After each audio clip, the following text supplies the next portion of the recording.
Hey, I'm Sven Masterson, one of the co-founders and mentors in the Mentoring Men community. And I show men how to overcome difficult, painful, challenging, and disconnected marriages, and to transform them into connected, intimate, thriving, and passionate marriages. In this video, I want to attempt to talk to you about a subject that can be very confusing for men at times. And that is understanding when it is and it's not appropriate to struggle with loneliness. Now, the reason I said I'm going to attempt to do that is because it's a windy day here in Penn's Woods, and I don't know that my microphone is going to pick up on this very well.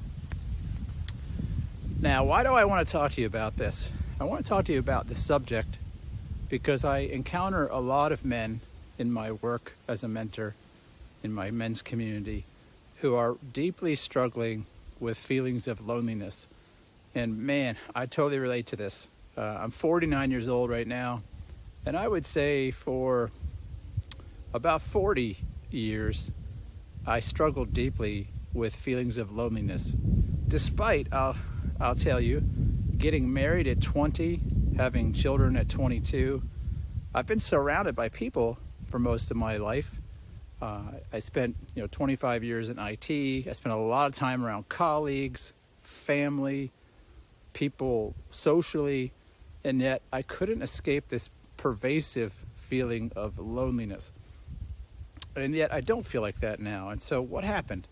How did that change? What was going on then? What's going on now? Well, I thought there'd be no better place to talk about loneliness than being on my own in the middle of the Pennsylvania forest. This is something I have periodically enjoyed doing in my life, but to be transparent, a lot of my life, though I enjoyed being in the woods, I had an interesting relationship with being in the woods by myself. And a lot of it was because of this issue with loneliness. I could go out in the woods by myself, and I would, but oftentimes would bring these feelings of loneliness with me. And so I was reflecting today as I headed out on my hike about the difference now that I don't feel like this. And now I seek this out. I come out into places by myself with intention, seeking something, not loneliness, but what I would call solitude. And so what's the difference between loneliness and solitude? Why can our internal experience be so staggeringly different at times, where we can be in a crowd sometimes and feel an intolerable, uncomfortable sense of loneliness, and yet other times be out in the middle of nowhere without a human around and feel just a sense of gratifying, satisfying solitude? And so this video is really about that, the difference, the internal difference between loneliness and solitude, and a little bit of my own journey of learning to escape the feeling of loneliness and instead cling to and appreciate gratitude. I do a lot of thinking about this. I've done a lot of thinking about my own journey, and I've done a lot of speaking with men about loneliness. And one thing every man I know who's deeply lonely has in common is at his core, he rejects himself. Let me say that again. Every man that I meet who is deeply lonely, when we get down to brass tacks, in his core, he rejects himself. And you see, when we reject ourselves, we can't experience solitude because we don't like being in our own company. And that is a huge problem emotionally. It's also precisely why, even when we're around other people, we can still feel lonely because we're mistaking the emotional landscape of our insides with this word called loneliness, when what we're really experiencing is a fairly deep and wide rejection of ourselves. And with that, a yearning for acceptance from other people. And it's that acceptance that is so fleeting that we don't seem to be able to find. And this is actually what haunts men. Now, when men reach out, they don't know they're reaching out because they have a problem with self-acceptance and rejection. they generally believe they have a problem with a wife who's distant, a wife who's cold, not liking the friends they have in life, feeling like they're a disappointment, feeling a lack of respect, appreciation, kindness, notice, right? All this stuff. Now, women struggle with this too, but as a man's mentor, I'm speaking to men because it's very easy to mistake this yearning that you have to feel accepted as loneliness, that you just haven't found the right woman yet, or you have found the right woman, but she's not doing the right stuff. And this overcharges a relationship. It creates an unhealthy dynamic where your partner really can never be enough. And that's exactly how she generally feels. At the same time, it puts you and I as a man, if we're in this space, in this endless place of thirst and yearning, and only experiencing like these very fleeting and momentary moments. That's kind of a double use of that word, sorry. A fleeting sense of feeling okay and satisfied. And what's behind that is an inability to experience ourselves with acceptance. I wish that somebody could have helped me understand this when I was 18 or 19. I needed to know this a lot earlier. You see, I, like most people, started to feel, like I just didn't measure up to things. This is something that, as a father of 6, I've seen in all my children. I've seen in really every human I know. Usually begins in childhood. And by the time we're teens, we have this huge collection of stories about ways we are measuring up, ways we're not measuring up. And all of this, I would just boil down into one thing. We've got a problem with judgment. We judge ourselves against some really stupid standards, and we never question the standard. We never ask, like, who said, right? Who said that you have to look this way, that you have to dress this way, that you have to sound this way, that your skin has to look a certain way, that your weight has to be a certain way? We come up with endless things to compare ourselves against, and anytime we fall short, we experience judgment. Now, when you judge something, you generally dismiss or discard or reject the thing that does not pass judgment. Think of it like QA in a factory, the Acme widget company that's making widgets. And this widget, it doesn't meet the company's standards, so they kick it into the reject bin. Well, you and I, we learn to live in these kind of stories in our insides, and we start to reject ourselves, which is the conclusion: I don't measure up to whatever these standards are. So for me as a kid, I think this started in elementary school, where ironically I was bullied for being tall. I was like the tallest kid in my class, and people had a problem with that. And so I started being judged and critiqued as being too tall. Well, as a 6-year-old, I don't know what the world's perfect standard is for tall, just that I'm too tall, right? So I start making agreements and judgments in myself about my height. Then I start getting pushed around, and I'm thinking, I don't know what's wrong with me, but these people surely see some defect, so maybe there's something wrong with me. And then innocently, things in your home life, if you're a part of a religious institution of some kind, your teachers, we start early, like, hey, you're too dumb about this subject. A smart kid would have gotten a 90 plus on a math test, but you got, like a 70. And so it just carries on with us all throughout life. And by the time you're in your 20s, definitely by the time you're in your 30s, mid-30s, you've really learned to reject a lot about yourself. And when you have this collection of judgments, this collection of, I would call conclusions, or I like the word agreements about yourself, when you've made all these agreements that I am not enough of something, I don't measure up, I don't meet the standard, you experience what I would call shame. Now, when I talk to men about shame, they think I'm talking about the emotion of shame, and I'm not. Shame is just the belief that I am or I might be a bad thing. And when I believe I am or might be a bad thing, I'll generally start looking for people who might hopefully believe better than I do about myself. You see, if I don't think I'm a good thing, I've rejected me. I've rejected myself. And when I've rejected myself, I can't stand to be in my own company. You know why? Because we disconnect from what we judge. Here's a great way to see what I'm talking about. Do you have somebody in your life who you just know that you judge? Okay. Are you close to them? Are you seeking out opportunities to be with them? Do you enjoy spending time together? Or do you generally try to stay away from them? I'm guessing you try to stay away from them. That's because there's this natural thing we do where we create distance from what we judge. So now consider that when you think about judging yourself. What happens when you judge yourself? I'll tell you, you disconnect from yourself. And when you disconnect from yourself, you start looking, yearning, and seeking connection. Now, when I talk to men globally about their woes, if we really peel away the layers of the onion in a man's life, the thing that is really bugging him is that he feels a lack of connection. Really, his number one ask is, I want to feel connection with my wife or partner.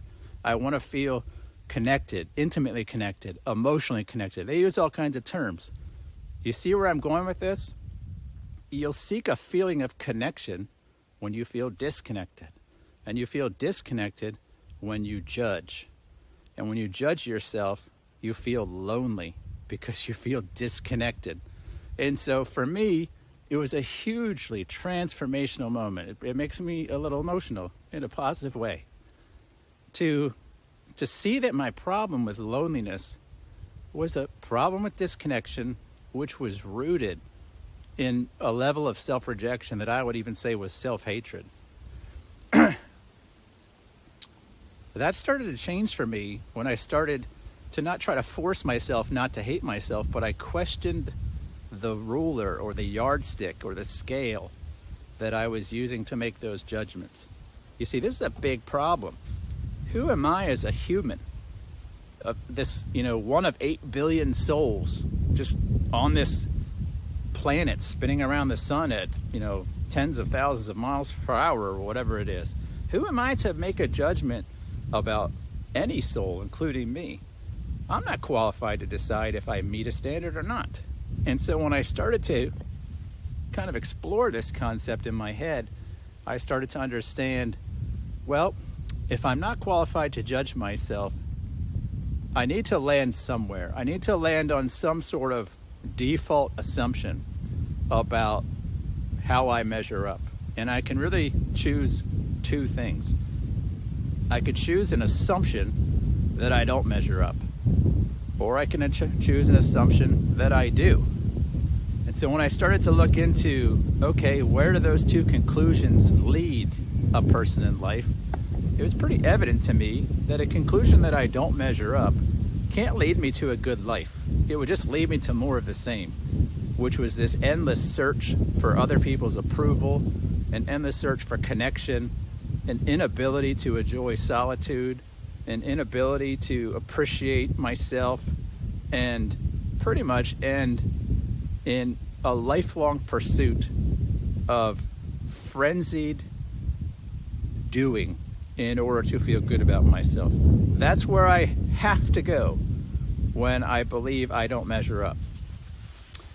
Or I can assume that in the absence of being able to conclusively know if I measure up, a much better story to live in is that I do measure up, that I am enough, that I am perfect exactly the way I am. Now, I'm not talking about all my behaviors, all my thoughts, and all my actions. But you know what? I'm not those things. You're not your thoughts. You're not your emotions. You're not your feelings. You're not your behavior. You're the thing that is observing them. You're the thing that has an opinion about them. You're the thing that's troubled when you do certain things or feel certain things. That's you. That's me. And so that thing, I believe it's best to conclude that that thing is already enough, that it meets whatever standard there is, and that the best course of action to move through the world is to believe that, to assume that we measure up. Now for me, I place that in a context of believing that whatever the nature of all things is, the universe, divinity, I'm not here to tell you what you should think in that realm, but whatever that is, I believe it kind of has to be unconditionally accepting, unconditionally regarding for me. Because if it isn't, there's no way for me to know what the standard is, the conditions are, and probably no way for me to meet them.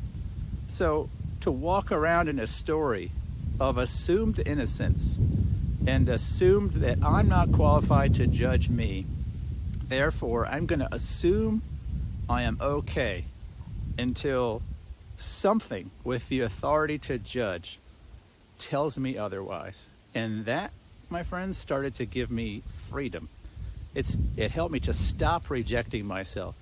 It helped me to put away those judgments, to stop rejecting, to stop loathing.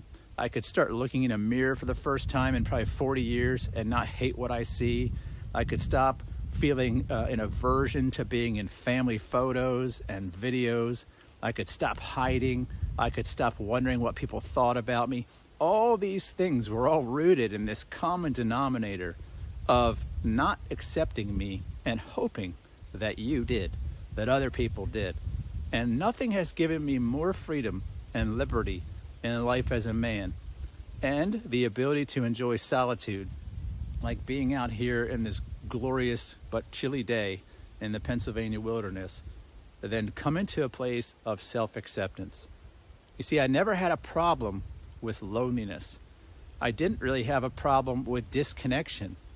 In fact, I'd always been connected, and I would suggest as a man, you can't be disconnected, but you sure as hell can live like you are, and that's exactly what I did. And I did that for no other reason than I disconnected from me in my own psyche, because I concluded that some beliefs were trustable, and they simply weren't. Now, I've talked about a lot of kind of deep stuff today, and I know that, and you're probably not going to unwind 2 decades or 4 decades of feeling lonely and troubled within yourself by watching a 20-minute YouTube video, and that's not my intent. My intent is actually to show you that there's a way to live differently. There is a way out of these endless feelings of loneliness. There's a way to be able to go out in the woods or anywhere, even in a crowd, a mall, a shopping center, the grocery store, your living room, and not feel like you're not certain that you belong there, and not feel like you're not sure that you belong here on earth. And if you don't know what that's like, I want to invite you into a deeper conversation about that. You see, I get up every day, 6 days a week, to have conversations about these things with men. Not just any man, a man who knows what I'm talking about. That's why I make these videos, because I'm hoping these videos connect with the man that needs to hear this. And so if it does, I want you to look down in the description. You're going to find one link in there, and that one link is going to be to set up a complimentary session with myself where you and I will talk about your journey through these things. This isn't a call to try to sell you anything. At the moment, I don't have a book I could sell you anyway. Now, I do have experiences I can invite you into, but the first thing I want to do is invite you into just a conversation, something where we could get to know each other, talk about this a little bit more. And that all begins with clicking the link below. And that's all I'm going to ask you to do.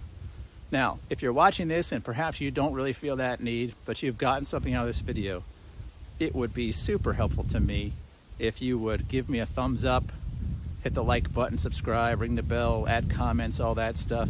When you do that, it lets the YouTube algorithms know that people care about messages like this versus the stupid stuff that's out there that is entertaining people while they suffer. And I would love for more people to know this kind of freedom, this kind of change and transformation, and you can help me do that by giving feedback on this video. With that, I wish you a good day. I gotta go get my hands warm and finish this hike and enjoy more solitude with myself, and I'll see you next time. Take care.